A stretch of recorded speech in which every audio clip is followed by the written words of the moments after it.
I woke up while Austin was still quiet in the early morning. Light spilled through my window and washed over the wall, covered in sticky notes and algorithm maps I'd been building for months. Next to my desk was a photo of Grandma Clara. I always looked at it before starting the day, a reminder that all this effort had a purpose. I knew I was a workaholic. I knew I was stubborn and terrible at office politics. But I also had something almost no one else at Aurora Grid possessed, an absolute ground-up understanding of LumenOS, the operating system I built from nothing. I woke up while Austin was still quiet in the early morning. Light spilled through my window and washed over the wall, covered in sticky notes and algorithm maps I'd been building for months. Next to my desk was a photo of Grandma Clara. I always looked at it before starting the day, a reminder that all this effort had a purpose. I knew I was a workaholic. I knew I was stubborn and terrible at office politics.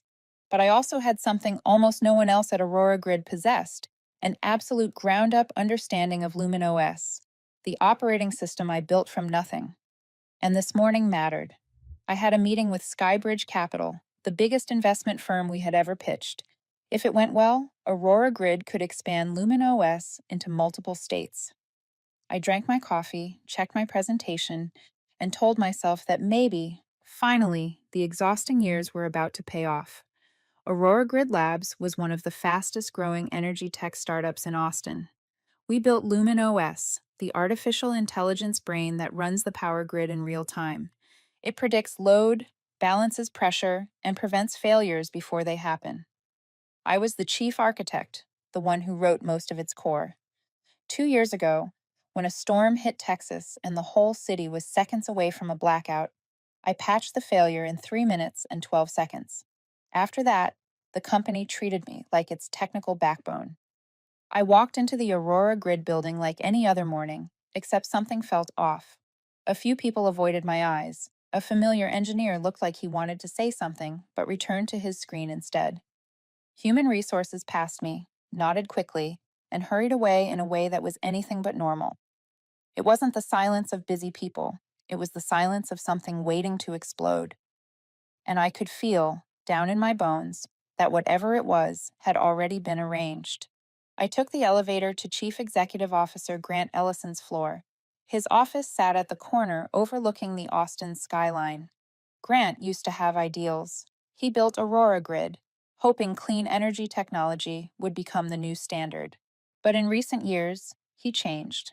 Pressure from investors, the media, and his own growing ego pulled him toward protecting his image instead of the product. When I stepped in, Grant stood by the window, rolling a pen between his fingers. 2 coffees sat on the table, but he didn't offer me one. That alone told me this wasn't good. He didn't ask me to sit like he normally did. Instead, he started talking in a tone so soft it sounded forced. He praised my contribution to Aurora Grid reaching a 1.2 billion valuation. I listened, already wishing he'd get to the point. Words like that were always the velvet lining before a knife. Then, Grant said he wanted me to take on a new responsibility. And the moment he said Sadie's name, everything clicked. Sadie Ellison, his 23-year-old granddaughter, famous online for fashion clips, gym routines, and smoothie recipes. A week ago, she posted a video bragging about her first day as a tech boss at Aurora Grid. I thought it was just social media fluff. It wasn't. Turns out she had just been appointed Director of Future Vision, a title that screamed invented for family members. Grant wanted me to pause all major projects, including my meeting with Skybridge, to train Sadie. He said I needed to teach her everything from LumenOS architecture to basic programming logic. He wanted her to understand it from the roots, join strategic decisions, and eventually take my place in major meetings. I stared at him, stunned. LumenOS isn't a toy. It's a living system powering millions of people. Handing it to someone who can't write a for loop isn't mentorship. It's negligence. I told him plainly it wasn't possible.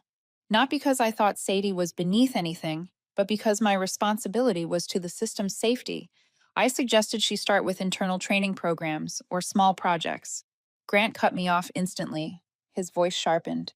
He told me I didn't fit the Aurora family culture. Family culture, one of those gentle-sounding phrases that really means we're legitimizing nepotism. And right then, I knew exactly where this was heading. Grant informed me I was terminated, effective immediately. I glanced at my watch. It was 7:59 in the morning. He said my access had already been revoked. Two security guards appeared at the door like they had been waiting for their cue. I packed up in a small meeting room, grabbing my laptop, a few photos, and my notebook. When I stepped into the lobby, Sadie rushed over with her phone already recording.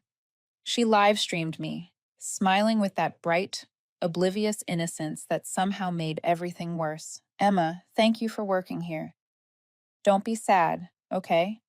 I didn't know whether to laugh or cry at how tone deaf she was. I left the building and walked straight to the parking lot.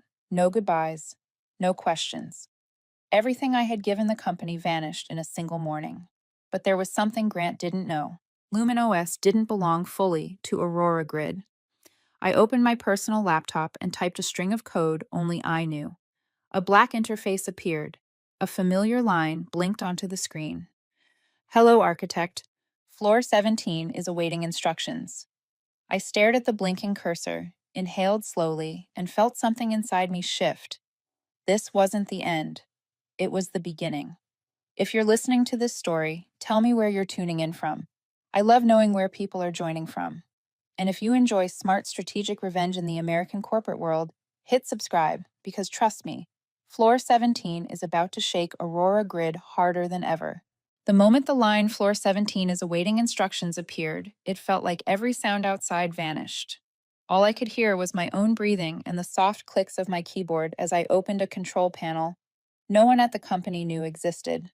People like to think Lumen OS had 16 security layers, but that was only true for the version they were allowed to see. I never explained much because some things are safer when fewer people know they're there. Lumen OS had 17 layers, but the 17th wasn't a technical defense, it was a legal one.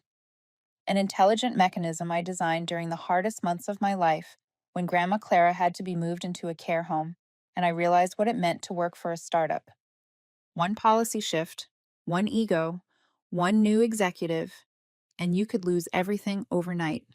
The 17th layer was my shield. It activated only when the chief architect was removed from the system without a formal transfer of ownership. And when that happened, everything reverted to the architect, not the company. Floor 17 is connected directly to a separate legal entity, Harbor Light Analytics LLC. 3 years ago, when I was scrambling to cover my grandmother's care expenses, I ran into an old lawyer friend in Austin.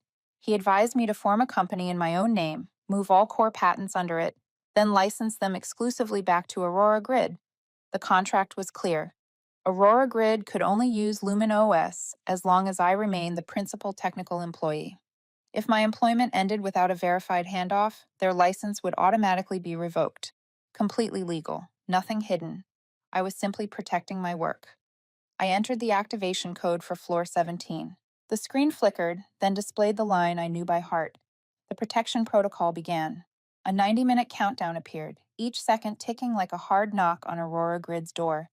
The demo with Skybridge was scheduled for 9:30 in the morning, which meant they were about to present Lumen OS with no architect, no legal access, and no idea the core had reverted to owner-locked status.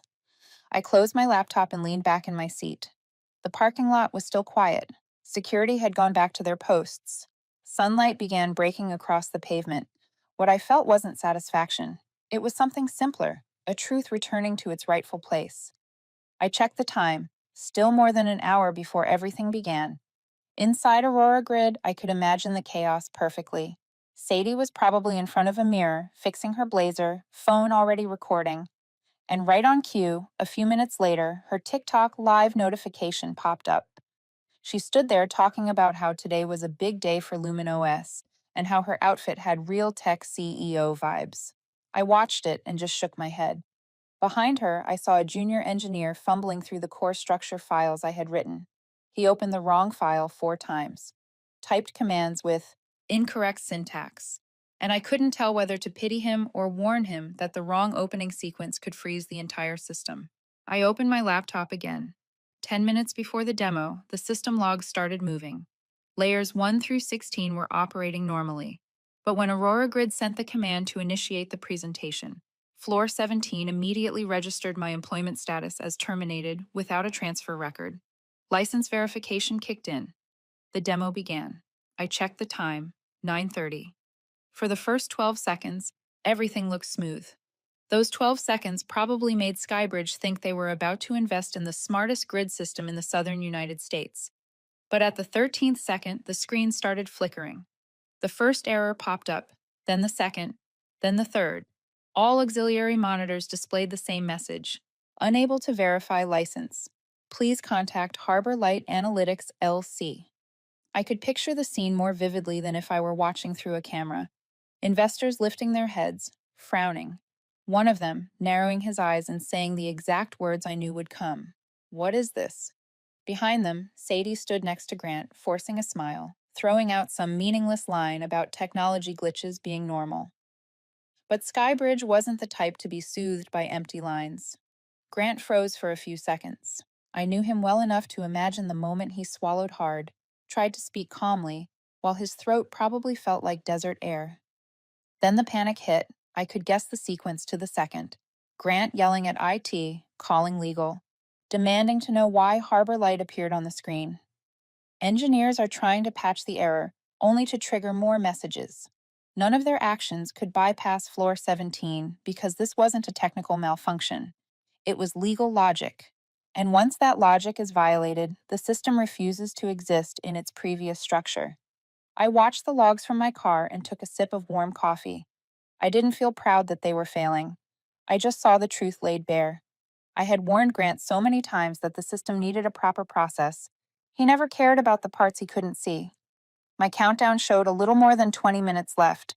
Logs indicated they were attempting overrides. Every command was rejected. Error messages multiplied until they nearly filled the entire screen. I sat there, unexpectedly calm. Sometimes justice doesn't need anyone to swing a hammer. It just needs one arrogant mistake from the person who thought they were untouchable. My phone vibrated. A message from Grant. Do you know what you're doing? I stared at the line for a long moment. Then I smiled faintly and set the phone down without replying. The game he thought he was leading had slipped from his hands the moment I was fired at 7:59 that morning. Right after the disastrous demo, I knew Grant wouldn't sit quietly and take the hit. He was never the kind of man who accepted fault. Grant was the kind of leader who, when cornered, would rather burn the whole house down than admit he made a mistake. I had barely pulled out of the parking lot, driving slowly down Congress, when the media alerts started detonating one after another. The first was a post from Aurora Grid's official account. They claimed I had intentionally sabotaged the system, that I had locked it for personal gain. They used the familiar public relations language everyone in tech has heard 1,000 times: betrayal, ethical misconduct, threatening regional energy security. I read it and felt a chill, not out of fear, but because I could see the desperation bleeding through every word. Then came the second announcement. Aurora Grid had filed an emergency petition in court demanding that I unlock the system. The filing time was only minutes after the demo collapsed. Grant must have prepared the blame script long before this morning. I wasn't surprised. He had always seen anyone who disagreed with him as a threat. The third update was worse. Grant had forced Sadie to film a public apology video using the script provided by the public relations team. I only learned about it when the clip started spreading on Twitter. Sadie sat in front of the Aurora Grid backdrop, trying to look serious as she read a statement I'm sure she didn't understand. She said she was heartbroken that someone on the team had chosen to harm the company. But the funniest part was that she mispronounced the system's name. She called Lumen OS Lemon OS. It instantly became a meme on Reddit. Someone even drew a lemon logo over the operating system. In the middle of this storm, I actually laughed. But Grant wasn't done. I got a call from the care facility where Grandma Clara stayed. The nurse said a man had asked to see her. When I asked if he had hair slicked back with enough gel to blind someone, she sighed and confirmed it. Grant had gone there in person. I drove over immediately, but he had already left. Grandma told me he offered to buy Harbor Light Analytics for $5 million to fix the license issue. She said she looked him straight in the face and told him any man who used that much hair gel was not to be trusted. Grant froze for a few seconds, then walked out. Hearing that, I couldn't help but laugh. Clara always had the simplest way of cutting someone down to their real size. But the fact that he showed up there told me he was truly panicking. And that panic pushed him into the stupidest move he had made so far, hiring a hacker from the dark web. I saw everything through the system logs. A series of unfamiliar IP addresses began sending requests to access Floor 17. A brute force attack, crude and loud. No engineer in my old team would ever pick such a sloppy method. A crypto payment had been sent from a wallet Grant tried to conceal, but he used the wrong intermediary platform, letting the entire transaction trail get recorded. I could watch each intrusion attempt like watching someone slam their head against a locked door without reading the warning sign right above it. And then the moment I was waiting for appeared. The hacker sent a message into the honeypot log. I am in. I exhaled slowly and looked at the graph. He hadn't entered floor 17 at all. He had walked straight into a honeypot, a full decoy copy of Lumen OS I built specifically to trap people who thought they were clever. Every keystroke he made was logged and returned to my machine, including his device data, his temporary email, and even the internal notes the client sent him. He was so confident that he sent a victory message to the person who hired him, not knowing everything was streaming to me in real time. Sometimes the saboteur turns out to be the best source of evidence. Meanwhile, inside Aurora Grid, cracks began forming. A former engineer messaged me saying he noticed inconsistencies in the company's public relations email. He said that before the demo, Grant had asked him to fix some numbers to make the presentation look polished, but he refused because it would affect system safety. Others on the team were starting to realize that today's disaster didn't match the story Grant was telling. The truth always finds a path. Sadie was no longer carefree either. I saw her second video, filmed inside a meeting room. Her eyes were red. At the end, her voice trembled as she said her uncle had told her to repeat words she didn't understand and wasn't sure she believed. The comments were full of phrases like privileged kid and wake up. I saw something shift in her eyes. She was no longer the girl live streaming outfits. She was beginning to understand where she stood in a battle she never chose. Grant, on the other hand, was spiraling. In a hastily arranged press conference, he claimed my actions could threaten national security. I watched that clip and felt both anger and disbelief. If anyone endangered national security, it was the man who put an influencer with no technical background inside a system that controls a state's power grid. Later that afternoon, while I was sitting in a small cafe on Lamar trying to steady myself, my phone buzzed with a new email from Skybridge Capital. The subject line held only a few words. We need to talk. Urgent. I stared at those words for a long time. I knew then that what happened this morning had reached far beyond Aurora Grid. It had reached the investors who had once placed hundreds of millions into the technology I created, and now they wanted to hear the truth from me. I closed my laptop, took another sip of coffee, and prepared for the conversation that would determine the path I was about to take. That night, I received an invitation from Skybridge Capital. They asked to meet me at the Four Seasons the next morning. The time was 9 in the morning, right when Aurora Grid would still be struggling to explain their disaster to the media. I arrived 10 minutes early, walking through the lobby where people in tailored suits moved, as if nothing in the world could shake them. The air was so calm and polished that it felt like I had stepped into a different universe, the exact opposite of the wildfire burning at Aurora Grid. I was led into a private meeting room. A huge glass pane overlooked the Colorado River. A long walnut conference table stretched through the center. 3 representatives from Skybridge were already there. They stood, shook my hand, and showed no accusation in their eyes. That alone eased something in me. After a brief exchange of pleasantries, they went straight to the point. The lead partner opened a folder and asked me 4 questions without circling anything, each one slicing straight into the foundation Aurora Grid believed it stood on. Who owns Lumen OS at this moment? I answered immediately. Harborlight Analytics LC holds the complete core patents. Who understands the core architecture of the system? I said I do. No other team had been trained to handle that work. Who has the authority to activate or unlock the system after Floor 17 triggers? I answered again that it was me. They did not comment, but I saw the quick look they exchanged. They had guessed as much, but they needed to hear it from me directly. The last question: who actually has the long-term vision for Lumen OS over the next decade? I paused for a few seconds. then said I wanted LuminoS to keep growing, but in a way that is transparent, safe, and no longer serving anyone's personal branding campaign. For all four questions, I was the answer. I didn't say it with pride. I simply stated the truth. Then they moved on to what I knew would be the decisive part. Skybridge's attorney opened a thick stack of documents. He said they had reviewed every single paper tied to Harbor Light, every patent, every licensing contract, and every usage clause between me, Aurora Grid, and they concluded that everything was fully legal, every line, every signature. There was no loophole Aurora Grid could use to accuse me of breach or sabotage. In fact, by firing me without a transfer record, Aurora Grid had triggered the license revocation itself. I took a deep breath, not because I was surprised, but because I finally felt I didn't have to defend myself alone in the dark.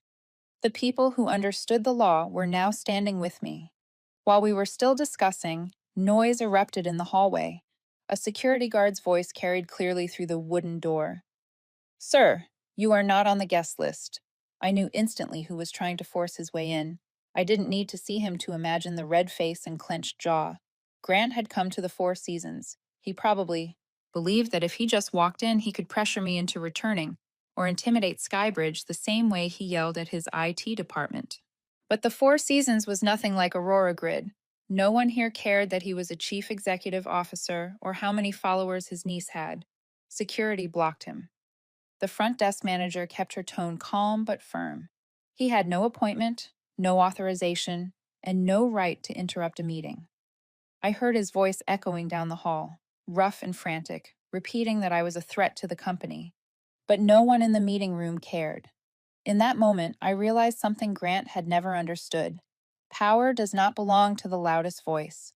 Power belongs to the truth and to the person capable of creating real value. When the hallway finally went quiet, the lead partner of Skybridge turned back to me with a steady composure. He said they had a proposal for me, not to return to Aurora Grid, not to help salvage the demo.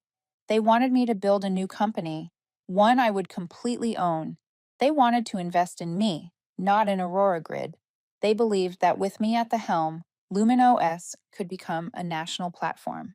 The name they proposed was North Star Systems. I stayed quiet for a long time. Building my own company had once felt like a distant dream, but I also knew the cost. I didn't want to pull my engineering team into harm's way because of my ambitions. I told Skybridge I needed time. I needed to be sure I wasn't putting anyone in danger, dragging them into the political storm Grant had unleashed. They nodded. They said the fact that I thought of others first proved I had the qualities of a real leader. I didn't know if that was true. I only knew that responsibility was something I never allowed myself to take lightly. When the meeting ended, I stepped out of the Four Seasons and checked my phone. There was a long message from Sadie. For the first time, no emojis, no forced cheer. She said she saw everything falling apart and felt she had been used. She said she didn't want to become the person her uncle tried to turn her into. She said she was sorry. I read her message several times. Sadie wasn't a bad person. She simply grew up in a world where privilege was treated as normal. I didn't reply right away. A sincere apology deserves real consideration, especially when it comes from someone who never chose the battlefield she ended up in. That night, when I turned on the television, Grant appeared on the news.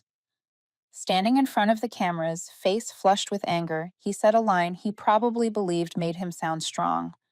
"She cannot bring me down." I looked into his eyes through the screen and understood something clearly. This was no longer a fight between him and me. This was the moment the entire tech world would see who truly created value, and who only shone under the glow of borrowed power. 2 days after the meeting at the Four Seasons, Aurora Grid began sinking in every sense of the word. I didn't have to look for the news. It flooded every platform on its own. The company's stock plunged straight down the moment markets opened on Monday morning. Media outlets ran analysis pieces nonstop about their deceptive public relations, about Sadie's manufactured apology video, about the catastrophic demo, and the one question everyone kept asking: how could a billion-dollar system be completely locked out just because one employee was fired? Experts repeated the same conclusion over and over. This wasn't a technical failure, this was a leadership failure. Skybridge responded officially as well. They announced the cancellation of their entire investment plan, ended all negotiations with Aurora Grid, and said they were evaluating other partnerships. They never mentioned my name, but everyone knew exactly what they meant. When Skybridge walked away, smaller investors followed. The company's value dropped nearly 40% in 48 hours. I heard the board summoned Grant for questioning. An old friend in the legal department called to tell me they had pulled every email and internal chat. Among them were messages where Grant admitted Sadie had zero qualifications, but he still appointed her because of family pressure. Not only did that prove poor leadership, but it also showed he lied to investors. Hearing that made me fall silent. I had never wished for the company to fall, but the path they chose long ago had led them to this moment. While Aurora Grid was collapsing from the inside, external pressure mounted even faster. Federal investigators demanded access to all financial transactions from the past month, especially the crypto payments sent to the hacker. Grant's name appeared clearly on the receipt. Aurora Grid became the centerpiece of every evening news show. Segments titled Chief Executive Officer Suspected of Hiring Hackers to Break His Own Company's System aired repeatedly. Inside the company, things were no better. A wave of resignations began. I received a message from a female engineer, a single mom who had worked beside me for years. She sent a goodbye note and her reason for leaving. She said she could not continue in an environment that lacked integrity and was poisoning the future of the energy sector. Reading it made my chest tighten.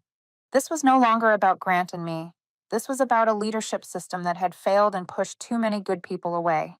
Sadie disappeared from social media for days. I assumed she shut down TikTok after becoming a meme across Reddit and Twitter. One evening, I received a voice message from her. Her voice shook, none of her usual cheer or performative confidence. She said she was sorry. She said she watched everything collapse and realized for the first time that her uncle never saw her as an adult, only as a tool. I replayed the message several times. I felt for her, but I didn't respond right away. Forgiveness takes time, and Sadie needed to learn how to face the consequences of the privilege she had been handed. Grant, meanwhile, clung to power with both hands. He ordered human resources to call employees one by one and pressure them into signing non-disclosure agreements. Anyone who refused would be reassigned or downgraded in their performance review. But for the first time in years, someone pushed back. A young developer stood up in the middle of the meeting and said loudly that the company needed honesty, not gag orders. Security escorted him out, but the story spread quickly. Others began standing up too. When truth is suppressed long enough, it always finds a way out. As for me, I spent most of those days finalizing the legal files. I gathered every piece of evidence from the honeypot, including the IP addresses, emails, and crypto transaction logs tied to Grant. I sent everything to Skybridge's legal team and another anonymous copy to the federal investigators. No one needed to know it came from me. The truth mattered more than my name.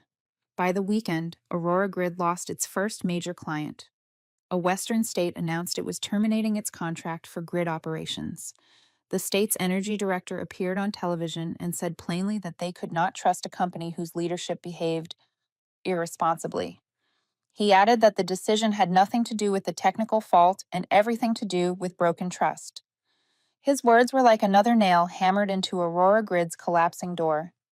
I was in my small living room when my phone buzzed. The sender's name appeared instantly, Skybridge Capital. I opened the email. Only one sentence, short and unmistakably clear. We are preparing to announce North Star. Are you ready? I set the phone down and drew a steady breath. I knew this moment would define my future. There was no going back, no standing on the sidelines. I was about to take the first step toward the path I should have been on all along. The morning after Skybridge's email, I drove to the care facility to visit Grandma Clara. I needed to hear her thoughts before making my final decision. She was sitting in a chair by the window, sunlight catching the strands of her hair like a soft halo. Her memory wasn't what it used to be. Some days she remembered me. Some days she looked at me like an old acquaintance she couldn't quite place. But today, when I sat beside her, she studied my face and asked one very clear question. Did they treat you badly? I didn't give a long explanation. I simply said yes. She reached out and held my hand. Her palm was small, warm, lined with decades of stories. She looked into my eyes and said four slow, steady words. Then, do not go back. That was it. No elaborate lecture, no empty encouragement. Yet those simple words felt like someone had finally turned the key inside the lock of every hesitation I had carried for days. When I walked out of the care facility, the Austin sky was impossibly blue. I stood beside my car, breathed in deeply, and knew I had made my final choice. I would build North Star Systems, a new company built on what Aurora Grid had thrown away: transparency, humanity. No nepotism, no cover ups, no privilege propping up incompetence. I would rebuild everything from the ground up, and this time, no one would be able to tear down my work with a dismissal at 7:59 in the morning. Before signing anything official, I wanted to meet the people who had built LumenOS with me. I invited my old engineering team to a small cafe on South Congress. When I walked in, they were at a corner table, their faces tight with unease. They feared trouble. They feared being labeled traitors. They feared Grant inventing some accusation to crush them. But when they saw me, their expressions softened. I knew they hadn't come because they wanted to rebel. They came because they once trusted me, and maybe still did. I told them everything plainly. Skybridge wanted me to build North Star Systems, and they were ready to fund it. But I didn't want anyone joining me out of anger toward Aurora Grid. I wanted them to join because they believed in what we would build. No one answered at first. They looked at one another, then at me, waiting for someone to speak. Finally, a young developer who had worked with me across 3 major projects asked the question that silenced the table: what if we fail? I thought for a moment before answering honestly. I don't know. I cannot promise success or offer shiny guarantees. But I know one thing. I cannot return to a company that abandoned its ethics to preserve its power. And if we fail, at least it will be the failure of people who truly tried. A quiet sense of relief spread across the table. Sincerity isn't a strategy, but it steadied them. Not all, but most. A few said they needed time to think, but I saw in their eyes that same determination I once saw in the early days when we wrote the first lines of Code for LumenOS. That afternoon, I met Skybridge again to sign the investment agreement.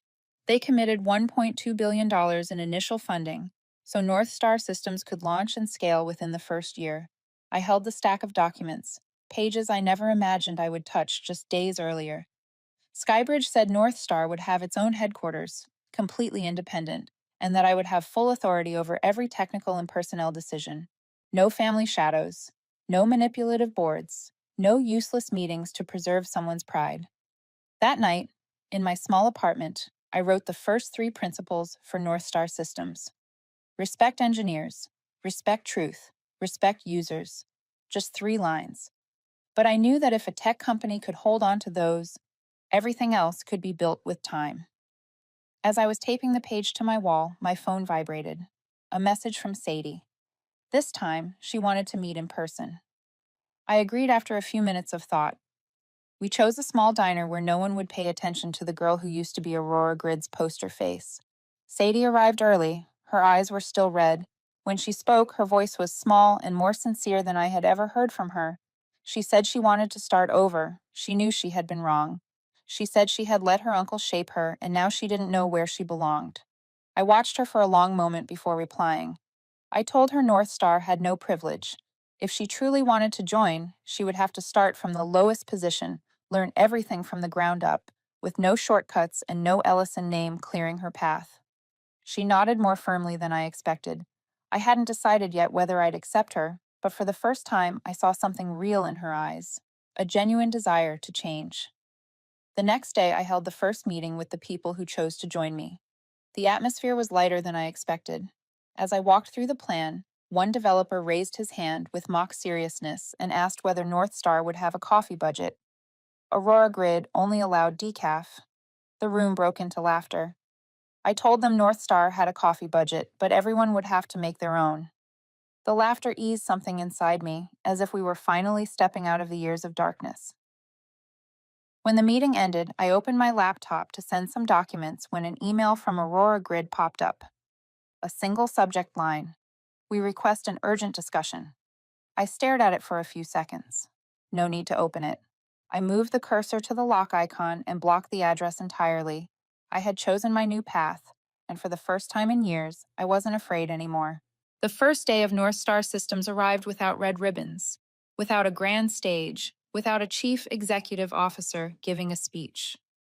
All we had was a small office in a new building, its glass windows facing the highway. The paint still smelled fresh, cables were only half organized, and desks weren't in their final places. But to me, this place felt more like my true beginning in tech than any polished office I had ever stepped into. We had no executive floor, no private office for me. My desk sat right beside the engineers, just like a decade earlier when I was a junior coder typing lines of logic in a cramped little startup room. A few people suggested I should have my own corner, but I refused. I wanted to hear the keyboard clicks, the technical debates, the arguments over design. I wanted a daily reminder that the people who build a company never sit above everyone else. They sit together. That morning, we ran the first test for the new build of the system, codename Lumen OS Nova. This version was the next piece of a vision I once dreamed of, but never had the freedom to pursue at Aurora Grid. The team launched the first build. The screen lit up with the parameters. The first few seconds were so silent I could hear my heartbeat. Then the status lines turned green one by one. No critical errors, no red alerts. The load graphs flowed cleanly, almost as if the system itself sighed in relief. When the final message appeared, system stable, the room erupted. Applause, cheering. Someone hugged me so suddenly, I nearly spilled my coffee. I laughed in a way I hadn't since I was a young engineer. That joy wasn't just a technical victory, it was freedom. The freedom to create something no one could ever take from me again. An hour later, reporters began gathering outside the office. Skybridge had announced North Star Systems, and the story of a team walking away from their old company to build a rival was too irresistible for the press. We agreed to let a small group come in for quick interviews. They asked everything. Did I feel like I had defeated Aurora Grid? Did I regret anything? Was I afraid of being sued? I answered with a sentence I hadn't planned, but felt entirely true. I didn't defeat anyone, I just did what was right. After I said it, the room went quiet for a few seconds. A reporter nodded slowly, as if acknowledging that some battles don't need a winner, only someone willing to do the right thing. Meanwhile, Grant refused to sit still. He held a press conference at Aurora Grid, trying to fight back as if he still had control. He called me a traitor, said I sabotaged the company that had once supported me. Reporters pressed him about Sadie's live stream, about his decision to put her in a role purely for optics. He dodged the questions, then lost his composure when someone asked why he blamed me when he was the one who signed the termination without a handoff. I watched the conference through a live stream and saw only a man trying to cling to power that was already gone. That afternoon, Sadie walked into North Star's office. Not in some polished business outfit, not with her old, confident pose. She arrived with an old laptop, scratched on the edges and covered in stickers, and said she wanted to start from zero. A few engineers chuckled when she asked where to find the terminal. I looked at her without mockery, without judgment. For the first time, she had come to tech not because she was pushed into it or because of social media, but because she genuinely wanted to change. I led her to an empty desk by the window. I told her something I wanted her to carry for the rest of her engineering life. In this field, making mistakes is normal. Lying is the real problem. Sadie nodded, not to perform understanding this time, but because she was truly listening. By the end of the day, we received news I hadn't expected so soon. Our first client had signed with North Star, a Western state, the same one that had canceled its contract with Aurora Grid just days earlier. In the video call, the state's energy director spoke calmly. "We choose the people who build the system, not the people who hold the billboard." His words lit up the entire room. It was confirmation that we weren't simply running from Aurora Grid. We were building something better.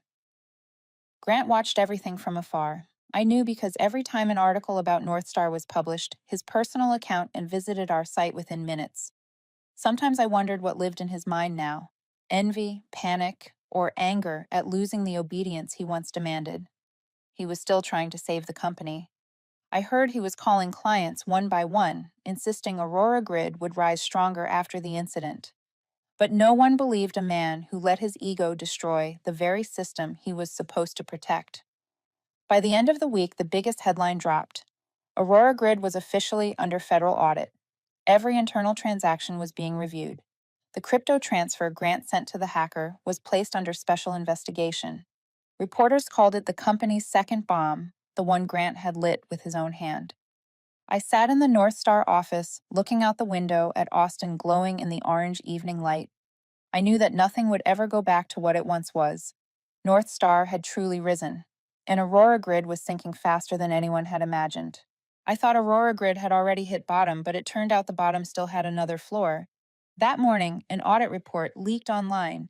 It spread so fast that I saw Grant Ellison's name all over the financial news and on Twitter the moment I opened my eyes. The report confirmed what I had suspected for a long time. Grant had used corporate funds to hire a hacker to break into Floor 17 to sabotage the very system he once called the heart of Aurora Grid. The business community erupted. More than 30 industry leaders signed a petition demanding a full federal investigation. In a single day, Aurora Grid went from a rising star in clean energy tech to the case study for ethical collapse in corporate America. That afternoon, the board held an emergency meeting. I wasn't there, but old colleagues sent me updates as it unfolded. Grant tried to argue, claiming the investigation was a misunderstanding, that he had never done anything illegal. But for the first time in years, no one stood with him. One board member said it plainly: "You destroyed the trust." That sentence was the final nail in Grant's career. The board voted to remove him. 6 votes in favor, 1 abstention. Grant was told to leave the building immediately, the same way he had ordered security to escort me out at 7:59 that morning. From that moment, what happened to Aurora Grid was no longer a decline. It was a collapse. Every major client pulled out. States and cities that depended on LumenOS announced they could not place their grid safety in the hands of a company so badly mismanaged. News outlets called it the darkest day in the history of smart energy.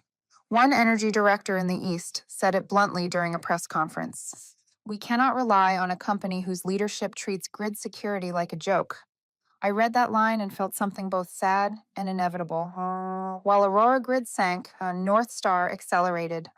Our engineering team focused on strengthening LumenOS Nova for the upcoming storm season.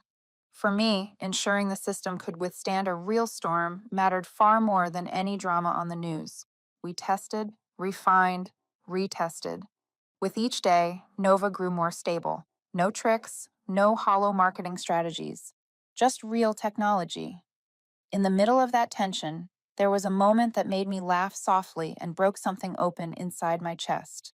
Sadie wrote her first line of code, a small function so simple the internet would mock it for days if it were posted publicly.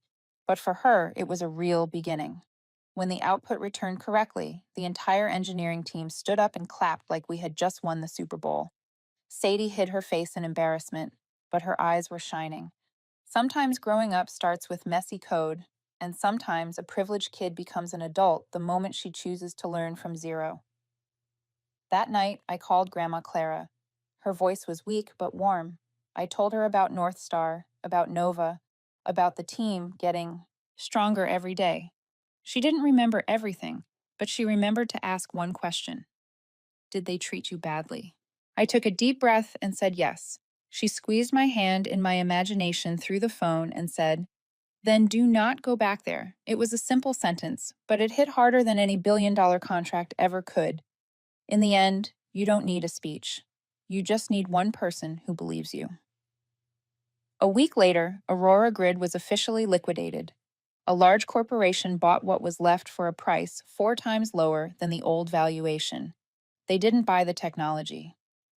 They only wanted the office furniture and facilities. LumenOS had no value without the license, and the license belonged to Harbor Light, and Harbor Light now served North Star. Grant lost everything: his position, his company, his reputation. All of it fell apart at the same speed his ethics had collapsed. That night, Grant sent me a message. You won. Are you happy? I stared at the words, unsure whether to feel angry or pity. In the end, I replied, I don't find joy in your failure. I just could not watch you destroy something I built. I sent the message without expecting him to understand. The truth was that even at the end, Grant still believed this had been a competition. But to me, it was never a victory. It was simply consequences. And then, just as I thought the story was quieting down, an email from Skybridge appeared in my inbox. They were preparing North Star's national launch event, a major televised announcement where I would have to stand before millions and speak about the future of intelligent energy. I looked at the calendar, then at the office still glowing with lights because the engineers were working late. I knew I was stepping into the most important chapter yet, and this time, no one could stop me. The national launch of North Star Systems took place in a large hall in Washington, D.C., a place I had only ever seen on television. Standing backstage, looking out toward the rows of seats under soft lights, I could feel the engineers behind me waiting, their eyes full of pride and nerves. I heard the low murmurs of the audience, the soft steps of the event crew, the whir of cameras powering on. It all looked grand, but when I stepped onto the stage, only one feeling existed in me. The feeling of someone who had walked away from what was wrong and was finally standing in the right place. I didn't bring a long speech. The night before, I had written only a few simple lines. When the lights hit me, I took a slow breath and began. I spoke about trust in technology, about ethics in the energy systems millions of people rely on. I spoke about the responsibility engineers carry, how every line of code has consequences. I spoke about protecting what you build, not through fighting, but through choosing what is right. I didn't say Grant's name. I didn't mention Aurora Grid. I mentioned only the people who held me up through 10 years of work. Grandma Clara, my engineers, and the communities that still believe technology could be built on decency. When I finished, the hall went silent for a few seconds, then erupted into applause. One reporter later called it a short but deep address, as if I had chosen only the words that mattered and nothing more. That night, American media gave me a title I never imagined would be attached to my name, the Architect of Integrity. The phrase spread quickly across broadcasts and social media, a symbol of a generation of tech workers refusing to bow to nepotism. I read the commentary and exhaled. The world sometimes needs symbols, but all I did was protect my work the only way I knew how. After the ceremony, Sadie approached me. She no longer looked timid or lost. She stood upright, eyes clear and steady. She thanked me softly for giving her the chance to start over and for not treating her like a mistake. I smiled. The first time you chose what was right was the only moment that mattered. She nodded, and I knew she truly understood. Right after the event, North Star signed its first national contract worth billions. Skybridge backed us publicly, and our engineering team became a fixture on the news cycle. I never imagined I would one day lead a project of this scale, much less that it would happen only months after being fired. In the middle of my packed schedule, I received an email from a former Aurora Grid client. They had once been fiercely loyal to that company. Their message held a single line. We have always believed that the one who builds the technology is the one who understands it best. I read it 3 times. It wasn't a compliment. It was confirmation that I had not fought in vain. That night, I returned to my small apartment. I sat alone, looking at the photo of Grandma Clara by the window. Suddenly, my mind wasn't filled with the stage lights or the applause. I saw the storage room where I wrote the first lines of Lumen OS. I saw the creaking plastic chair, the overheated laptop propped up on 2 books, and I saw the earlier version of myself, full of fire and full of doubt, coding late into the night. That scene blended with the memory of the morning I was fired. 7:59. The door closed behind me. 2 security guards are lowering their eyes. All of those moments braided into a single path leading to where I stood now. If even one piece had gone missing, I wouldn't be here. Meanwhile, Aurora Grid officially collapsed. No one wanted to preserve a company whose core had rotted from leadership to ethics. Some journalists called its downfall a costly lesson for the entire American tech industry. As for Grant, He vanished from public view. No more counterattacks. No more press conferences. He faded as if he had never existed in this world.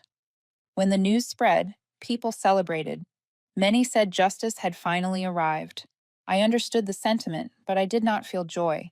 Sometimes a collapse simply reveals the cracks a man carved into himself long before the world saw them. Over the weekend, I returned to the North Star office. Lumino S Nova version 1.0 was finally ready. The control panel glowed with the interface that the team and I had crafted for months. Everyone gathered around me, some holding laptops, some double checking the metrics. Sadie stood at the corner table, opening her terminal and trying to write a simple script. I looked around and felt that every face in the room was a vital piece of something new. On my phone, a notification appeared from the care facility. Clara was receiving the best treatment, the full regimen. She was stable. I placed my hand on the console and felt a quiet warmth spread through me. They fired me at 7:59 in the morning. By noon, I held the one thing they could never live without. But the real victory wasn't a billion-dollar empire.